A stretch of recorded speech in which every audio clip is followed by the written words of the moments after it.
Yesu ashimwe bene data, ndabasuje mu izina rya Yesu. Imana y'amahoro ikomeze ibane namwe aho muherereye hose mu mpande enye z'isi. Imana ikomeze ibiteho kandi bagirire neza. Tugeze muri wa mwanya mwiza wo kuba imbere y'Imana, tugiye gutangira dusenga. Data wa twese uri mu ijuru, turagushimye turaguhimbaje. Tugushimiye kuri Imana itwitaho, tugushimiye kujya ubana natwe uko bwije n'uko bukeye. Tugushimiye ko tugeze aya masaha nta gikuba cyacitse muri twe, icyubahiro ni icyawe. Tugeze mu mwanya mwiza wo kuba imbere yawe, duciye bugufi washyirwa hejuru, tweze utuboneze rwose, dukure umugayo wose watugaragayeho mu izina rya Yesu Kristo. Ukimara kutubabarira ngo ubane natwe muri uyu mwanya, ukumva ijambo ryawe, utwemerere ritubere impamba muri uru rugendo, ritubere urumuri kandi ritubere iry'umumaro n'iry'umugisha. Icyo twanze ni ukora k'umwanzi, duhagaritse Satani n'ingabo ze mu izina rya Yesu Kristo. Tumenye Mwuka Wera kugira ngo aganze ategeke mu ruhande rwacu ubu n'iteka ryose. Amen. Tugiye komeza dusoma ijambo ry'Imana dusanga mu butumwa bwiza ko bwanditswe na Luka, ibice 10 kuva ku murongo wa 17 kugeza ku murongo wa 20. Reka nsome mu izina rya Yesu. Nuko abo 70 bagaruka bashima bati, Databuja, abadayimoni nabo baratwumvira mu izina ryawe. Arababwira ati, nabonye Satani avuye mu ijuru agwa asa n'umurabyo. Dore mbahaye ubutware bwo kujya mukandagira inzoka na sikoropiyo n'imbaraga z'umwanzi zose, kandi nta kintu kizagira icyo kibatwara rwose. Ariko ntimwishimire yuko abadayimoni babumvira, ahubwo mwishimire yuko amazina yanyu yanditswe mu ijuru. Iryo ni ijambo ry'Imana. Bene data munkurikiranye, ijambo ry'Imana ritubwiye kuri ubwo Yesu yatumaga abigishwa 70, yagiye atuma 2, noneho bakajya bagenda bakajya kwigisha ubutumwa bwiza, bakagera ahantu bagakiza n'abarwayi bagakira, abarwaye amadayimoni agahunga. Noneho mu kugaruka bagaruka banezerewe bishimye, babwira Yesu ati, Databuja, abadayimoni nabo baratwumvira mu izina ryawe. Arababwira ati, nabonye Satani avuye mu ijuru agwa asa n'umurabyo. Iyi si turimo yajugunywemo Satani, yajugunywemo n'umwanzi. Yashaka kubabwira ko bagomba kwitonda, kuko nubwo bakora ibyo byose ariko Satani nawe aba ari bugufi. Nasomye ijambo ry'Imana muri Yobu, ngo uburyo abana b'Imana bajyaga bajya guterana, bakajya gushengerera, bakajya kwinginga Imana, ngo Satani nawe akaza agaterana nabo. Bene data munkurikiranye, ndagira ngo mbabwire ngo mube maso. Satani nawe abarekereje, abari hafi yacu, abari bugufi, kugira ngo abone uko atugerageza. Ariko ni mube maso, musenge, muzamurwanya kuko yaratsinzwe. Imana itugirire neza. Yesu rero ngo arangira ababwira ngo nabonye Satani ajugunywa mu ijuru, avuye mu ijuru agwa aza mu isi asa n'umurabyo. Ngo dore ngo mbahaye ubutware bwo kujya mukandagira inzoka na sikoropiyo n'imbaraga z'umwanzi zose. Yesu ngo arangira ababwira ngo mbahaye ubutware bwo gukandagira inzoka na sikoropiyo, gukandagira Satani, zo kwirukana umwanzi. Izo mbaraga zose arangira ziha abigishwa be, ngo kandi nta kintu kizagira icyo kibatwara. Bene data, ntabwo ibi ngibi ari byo dukwiye kwirata, kuko ibi ni byo Yesu yaduhaye. Iyo twizeye ijambo rye, iyo dukoze dukiranuka, inzoka na sikoropiyo turabikandagira, kandi n'umwanzi tukamwirukana. Ariko arangije arenzaho ati, ariko ntimwishimire yuko abadayimoni babumvira. Ntitwishimire ibyo dukora, ntitwishimire ko ushobora gusengera umuntu agakira. Ntiwishimire ibyo byonyine, ntabwo bihagije. Ntitwishimire ko abadayimoni baduhunga, ntitwishimire ko dukandagira inzoka na sikoropiyo. Ubwo ni ubutware Yesu yadusigiye, Yesu yaduhaye. Ariko ibyo ntabwo bihagije, ntabwo ari byo dukwiye kwirata, ntabwo ari byo dukwiye kwishimira, ngo ahubwo twishimire yuko amazina yacu yanditswe mu ijuru. Imana itugirire neza. Bene data munkurikiranye, nimwishimire yuko amazina yanyu yanditse mu gitabo cy'ubugingo. Nimwishimire ko yuko amazina yanyu yanditswe mu ijuru. Naho ibingibi byo gukandagira inzoka na sikoropiyo, ibyo kwirukana umwanzi, ibi bizagira iherezo, ibi bizashiraho. Nicyo yashakaga kubwira abigishwa be, avuga ngo yashakaga kubabwira ngo ntibarangazwe n'ibyo ngibyo. Namwe bene data munkurikiranye, ntimurangazwe n'ibyo mubona, ntimurangazwe n'ibyo mureba, ntimurangazwe n'ibiriho, ahubwo nimube maso, musenge, nimube maso, mukiranuke, nimube maso, mukore ibyo Imana ishaka, kugira ngo namwe muzajye mu ijuru. Imana itugirire neza. Ijambo ry'Imana rero ashaka kubabwira yuko tugomba kuba maso, tugakora ibyo gukiranuka, kuko ntabwo ari ugupfa kwandikwa mu ijuru, ntabwo ari ugupfa kwandikwa mu gitabo cyo mu ijuru, mu gitabo cy'ubugingo, ahubwo biraharanirwa. Hari icyo umuntu akwiye gukora. Nimureke tureke kurangara, nimureke tureke kurangazwa n'ibyo turi kubona, nimureke tureke kurangazwa n'iterambere, nimureke tureke kurangazwa n'ibiriho, nimureke tureke kurangazwa n'intambara ziriho, ahubwo tube maso, tube mu bihe byiza byo gusenga, tube mu bihe byiza byo kwegera Imana, kandi dukore ibyo gukiranuka, dukiranuke rwose ku gato no ku kanini, dukore ibyo Imana ishaka n'icyo Imana idushakaho, kugira ngo natwe twandikwe mu gitabo cy'ubugingo. Imana rero ishaka ko dukora ibyiza, kuko reka mbabwire bene data, muri iyi si turi abashyitsi, ntabwo hano mu isi ari iwacu, iwacu ni mu ijuru. Nimureke duharanire gukora ibyiza, nimureke duharanire gukiranuka, twe gushukwa n'iby'isi, kuko ngo isi izashirana no kwifuza kwayo. Twe gushukwa n'ubutunzi, twe gushukwa n'amafaranga, twe gushukwa n'icyubahiro, twe gushukwa n'uko dusa. Ibyo byose ni umusenyi. Ahubwo nimureke dukora ibyo gukiranuka, dukora ibyo Imana ishaka, kuko umukiranutsi iyo asabye Imana ikintu irakimuha, ikamuha ibyo yifuza, kandi ikazamuha n'iherezo ryiza. Nimureke rero tube abakiranutsi, mureke dukiranuke mu ngeso zacu, mu byo tuvuga, mu byo dutekereza, tubiharanire. Kuko muririmbyi yuzuye umwuka arangije aravuga ngo abazajya muri icyo gihugu ngo bazaba bambaye imyenda yera, ngo babikiwe ikamba ry'ubugingo. Bene data, ndagira ngo mbabwire ngo abazajya muri icyo gihugu bazaba bambaye imyenda yera, kandi babikiwe ikamba ry'ubugingo. Ndakwifuriza ko nawe uzajya muri icyo gihugu. Iyo myenda yera ntabwo ari imyenda twambara.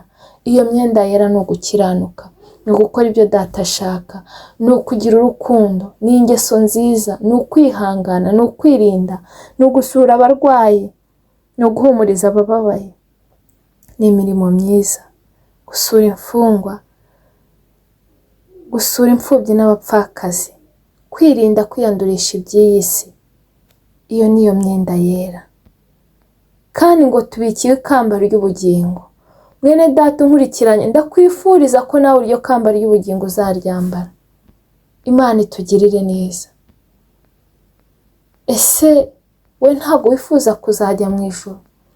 We ntushaka kuzajya mu ijuru ritabamo intambara, ritabamo ibibazo, ritabamo uburwayi, ritabamo amarira, ritabamo amahane? We ntiwifuza kujyayo? Mwene data, niba wifuza kujya mu ijuru, biharanire, ukora ibyo Imana ishaka, urwanye icyaha n'igisa nacyo, wirinde ikibi n'igisa nacyo, ukora ibyo gukiranuka, ukiranuke rwose. Mureke bene data tureke kurangara, kuko abantu benshi muri iyi minsi bararangaye. Abantu benshi ntago bari kwita ku iherezo ryabo, ariko ndagira ngo mbabwire ngo Kristo ari hafi kuza gutwara itorero. Kristo ari hafi kuza gutanga ingororano.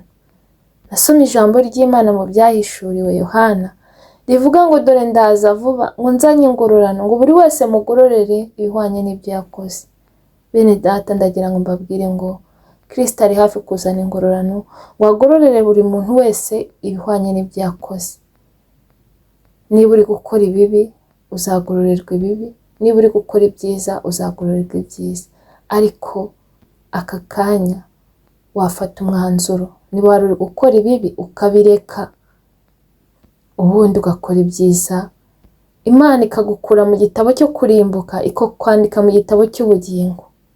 Kuko ijambo ry'Imana ratubwiye ngo ntidushimishwe nuko abadayimoni batwumvira, ntidushimishwe nuko twirukana umwanzi akatwumvira, ahubwo dushimishwe nuko amazina yacu yanditswe mu ijuru.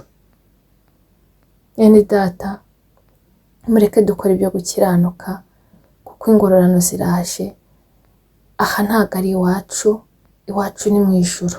Wishukwa rero n'ibyo bizashira, wishukwa n'ibyo uzasiga, ahubwo tumbira Imana, tumbira Yesu, niwe gisubizo. Imana itugirire neza.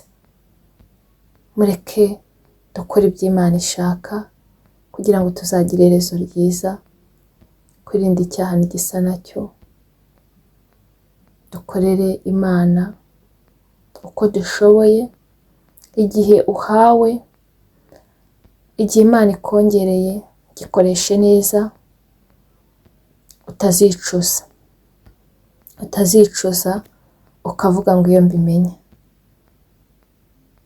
Kandi ndagira ngo nkubwire ngo niwumva ijwi ry'Imana ntunangire umutima. Igihe ni iki ngo witekerezeho urebe yuko nawe izina ryawe ryanditswe mu ijuru.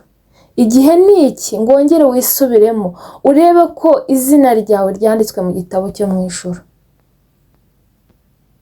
Bene data, ndagira ngo mbabwire ngo Imana iracyari ku ntebe y'imbabazi. Niwumva ijwi ry'Imana ukumva hari icyo umutima wawe ukurega, uce bugufi aho uherereye usaba Imana imbabazi, irakubabarira. Iracyari ku ntebe y'imbabazi, igira imbabazi nyinshi, ifite urukundo rwinshi. Kandi urukundo rwayo nirwo rwatumye na wa mwana w'ikirara se amubabarira, Ise amwakira. Nawe data rero, nta byaha wakoze bikomeye cyane byatuma Imana itakubabarira, nta kure habi wageze mu byaha hatuma Imana itakubabarira. Ibyo waba warakoze byose isubiremo, nusanga hari ibyo wakoze, ibyo waba waranyuzemo byose, ibyo waba warakoze byose, uce bugufi usaba Imana imbabazi aho uherereye, upfukame. Niba uri mu cyumba cyawe upfukame, niba uri mu modoka upfukame, niba uri muri saro upfukame, uvuga ati Mana ndatsinzwe, nakoze ibyo utishimira, nakoze ibyo udashaka, nagiye kure yawe, Mana mbabarira, nanjye nkure mu gitabo cyo kurimbuka, unyandike mu gitabo cyo mu ijuru. Imana itugirire neza. Imana irakubabarira, utangire urugendo rushya. Kuko reka mbabwire, nubwo Kristo yatinda ariko urupfu rwo ntirutinze. Abantu benshi bari gutungurwa, kandi urupfu ntirureba ko umuntu ashaje, ntirureba ko umuntu akiri umwana, ntirureba ko umuntu ari inkumi. Urupfu rutwara umuntu wese rumutunguye. Ntawe uzi umunsi n'igihe rero. Niyo mpamvu nkubwira ngo uyu munsi ufata umwanzuro, ugaruke ku Mana, ubundi yongere ikugirire imbabazi kugira ngo nawe ikwandike mu ijuru, izina ryawe ryandikwe mu ijuru, ubundi nawe utangire wishimire ko izina ryawe ryanditswe mu gitabo cy'ubugingo. Bene data, ndabinginga kugira ngo mwumve icyo ijambo ry'Imana ridusaba. Kandi ijambo ry'Imana nasomye ryarambwiye ngo umuntu wumva ijambo ry'Imana ntakore ibyaryo, ngo ameze nk'umuntu wirebera mu ndorerwamo, ngo iyo ageze hirya ariyibagirwa. Bene data, nimureke dukore ibyo ijambo ry'Imana ridusaba, kuko ijambo ry'Imana n'ubuhanuzi butavangiye. Ni ubuhanuzi butavangiwe. Bene data, nimwumve icyo Imana idushakaho. N'umuntu utari wakira Yesu Kristo nk'umwami n'umukiza w'ubugingo bwe, unkurikiranye nawe ndamwinginga kugira ngo amwakire, ave mu mwijima, aze Yesu amumurikire, aze amubere inshuti, aze Yesu amubere umujyanama, aze amufate ukuboko, kuko Yesu Kristo niwe nzira n'ukuri n'ubugingo, ntawe uzajya kwa Data atamujyanye. Kandi kuba muri Yesu biraruhura, kuba muri Yesu bitanga amahoro, ukabona amahoro utakura ahandi hantu, utabona ahandi hantu, ukabona ibyishimo utakura ahandi hantu. Ngwino umwakire. Kumwakira ntabwo ari ukuyoba, ntabwo ari ukubura ukugira, ahubwo ni amahitamo meza, kandi ntabwo uzicuza kumukurikira. Murakoze cyane. Imana ikomeze ibiteho, kandi Imana ikomeze ibaganirize. Reka dushime Imana kubwira ijambo. Data, mu izina rya Yesu turagushimye kubwira ijambo.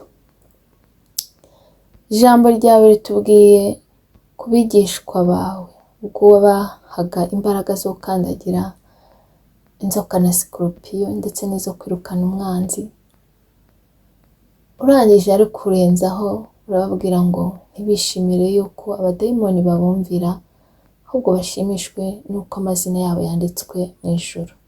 Mana, turakwinginze kugira ngo twagiye kure yawe utubabarire. Tubabarire rwose, dukure umugayo wose watugaragayeho. Ukimara kutubabarira, turakwinginze kugira ngo uduhe gukiranuka rwose, uduhe gukora ibyo ushaka. Mwami, nasomye ijambo ryawe rirambwira ngo abavuga ngo mwami mwami ntabwo ariko bazinjira mu bwami bwo mu ijuru, ngo keretse abakora ibyo Data ashaka. Mwami, turakwinginze kugira ngo natwe uduhe gukora ibyo ushaka, uduhe gukiranuka, uduhe gukora ibyiza, kugira ngo natwe amazina yacu yandikwe mu ijuru. Bankurikiranye ndabasengeye, abagiye kure yawe bababarire mu izina rya Yesu. Ukimara kubabarira, ukure amazina yabo mu gitabo cyo kurimbuka, uyandike mu gitabo cy'ubugingo, kandi ukomeze ubahe kwirinda no gukiranuka muri byose. Mwuka Wera nakomeze abane nabo baganirize, kandi ukomeze ubarindire ubugingo kuko aribwo buzakubona. Abarwayi bakize, abafite intimba n'agahinda baha amahoro yo mu mutima, abafite inyatsi zikize mu izina rya Yesu. Dusengeye umurimo wawe, gabanya abarimbuka wongera abakizwa, wongera usuku ububyutse mu itorero, abari bacitse intege bongera imbaraga, utari bakira Yesu Kristo nk'umwami n'umukiza w'ubugingo bwabo bahe kumwakira. Dusengeye ababyeyi bategereje urubyaro, Mana biteho, baremere igitangaza, utegeke ku buzima bwabo bahe guheka. Urakoze Mwami. Mwuka Wera nazerekeze iri jambo rikora icyo wagambiriye. Urakoze kumvishe gusenga, ubone iteka ryose. Amen. Mwakoze cyane. Imana y'amahoro ikomeze ibamere umugisha, kandi ikomeze ibiteho. Ikiruta byose ikomeze ibarindire ubugingo.